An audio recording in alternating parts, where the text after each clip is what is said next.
Eu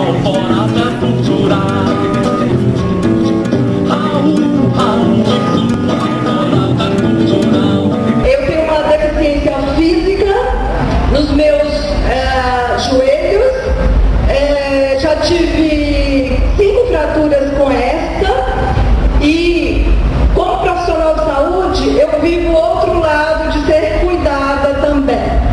Então eu vou tentar conversar com vocês um pouco desta inclusão e da acessibilidade cultural voltada, assim como a Dinorá colocou a apresentação dela na deficiência visual.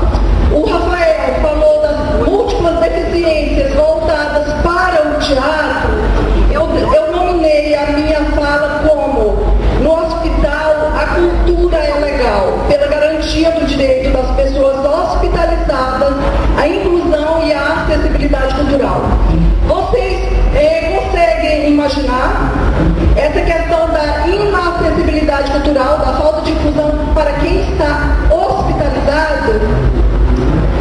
Tá? Então é sobre isso que a gente vai focar a nossa fala, e essa fala vem desde a minha formação. Eu me formei em enfermagem no ano de 1987.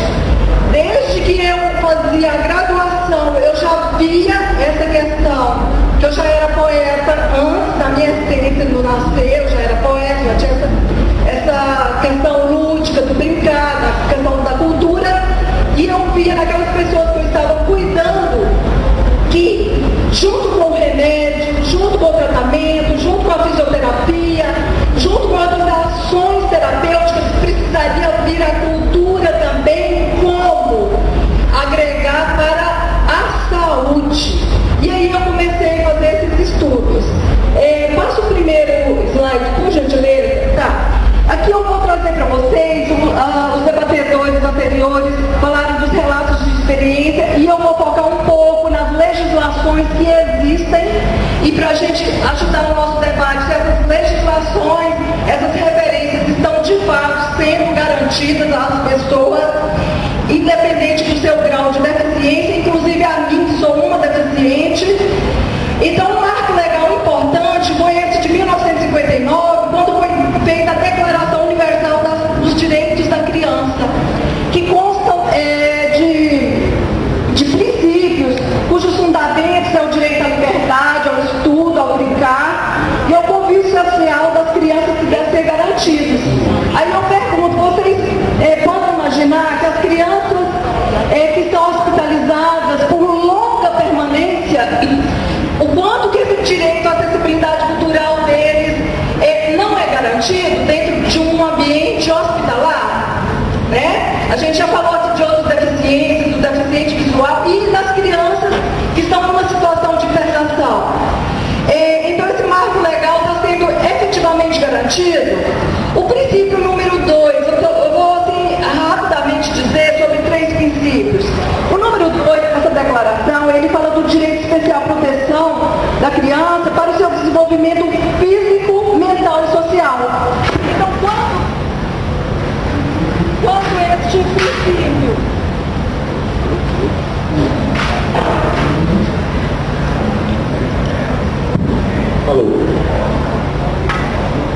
na declaração não está excluindo as crianças com deficiência, não é verdade? Então as crianças com qualquer nível de deficiência deve ser garantido seu desenvolvimento físico, mental e social. O princípio número 5, que também é importante, aos cuidados especiais à criança mental ou fisicamente deficiente. É um princípio de 1959. E o princípio número 7, ao direito da educação para jogos, brincadeiras. E aí, como fala esse princípio? Que as autoridades públicas se esforçarão para promover o exercício deste direito à criança, também as hospitalizadas, que muitas vezes ficam em condição desigual e não incluída. E que eu, na minha experiência de profissional de saúde, já vi dias passam, dias vão, meses vem a criança ali sem um recurso lúdico, sem um recurso cultural. E a Declaração Universal dos Direitos, ela foi ratificada no Brasil pela Constituição Federal, que foi quando? De 1988.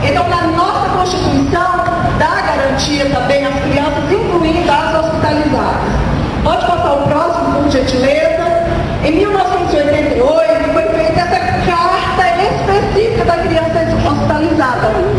Ela foi feita por 3 associações europeias e em 1995 ela começou a ser, essa carta teve a publicação no Brasil, que tem 2 artigos importantes da resolução, da carta à criança hospitalizada, que é o direito, o artigo número 8, direito a ter conhecimento adequado sobre a sua enfermidade. A criança, assim como a Dinora falou, para a gente não falar no pejorativo e não usar palavras, termos modernos que a gente pensa que está ajudando, mas atrapalha. Como eu confessei para vocês, eu sou uma deficiente, a criança também tem direito de saber sobre si, o que está acontecendo com ela, porque uma vez ela sabendo, ela vai ajudar na própria terapêutica.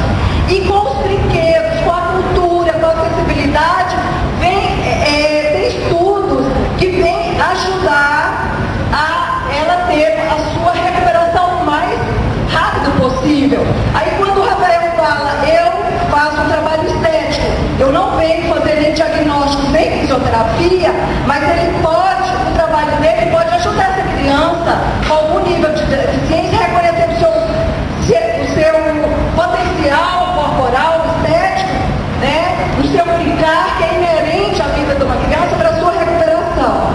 Então a cultura, ela precisa estar inserida nos ambientes hospitalares, nos ambientes de saúde, de tratamento. Né? E também o artigo 9, a criança tem direito a todas as formas de recreação, programações de educação para a saúde, acompanhamento do rico, durante a sua permanência hospitalar. Já existem legislações sobre isso. Pode passar o próximo. Outra legislação importante que vem garantir isso que a gente está falando, da inclusão e da acessibilidade cultural, é o Estatuto da Criança e do Adolescente. No artigo 3º e no 4º, está dizendo sobre o dever da família, da comunidade, dos artistas, das pessoas, da sociedade, das autoridades, de oferecer, para efetivar os direitos referentes à vida, à saúde, à alimentação e também à cultura. Olha lá no artigo 4º, a dignidade, o respeito, a liberdade, a convivência familiar, comunitária. Por exemplo, nós estamos aqui, né, acontecendo essa Bienal, com tantas questões culturais. Como que foi garantido a permanência, a vinda e a inserção, a inclusão dessas crianças, dessas pessoas? Pode passar ao próximo.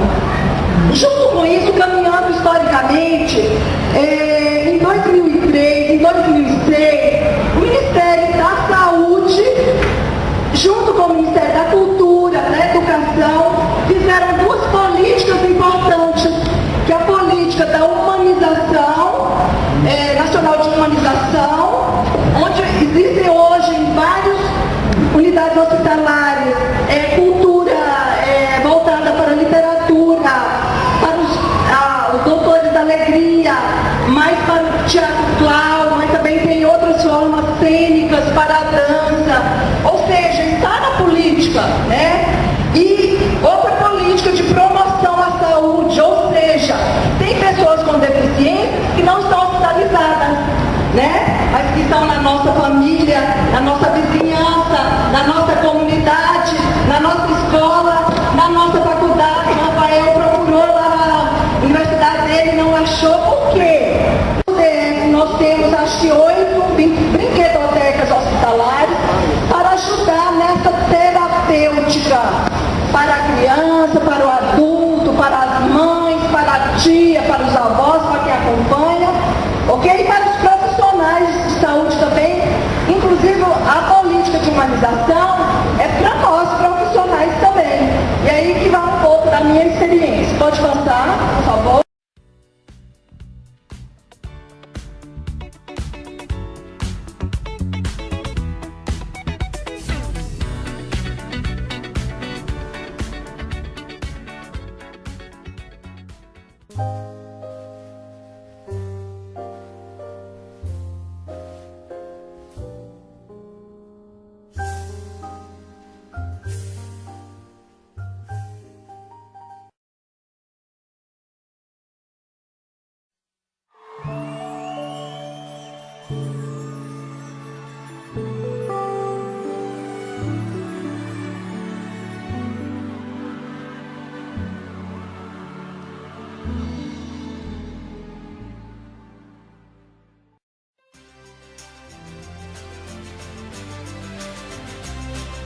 Eu sou Astor Agildo Miyagi e este é o meu 7º livro, O Homem que Morreu 5 vezes.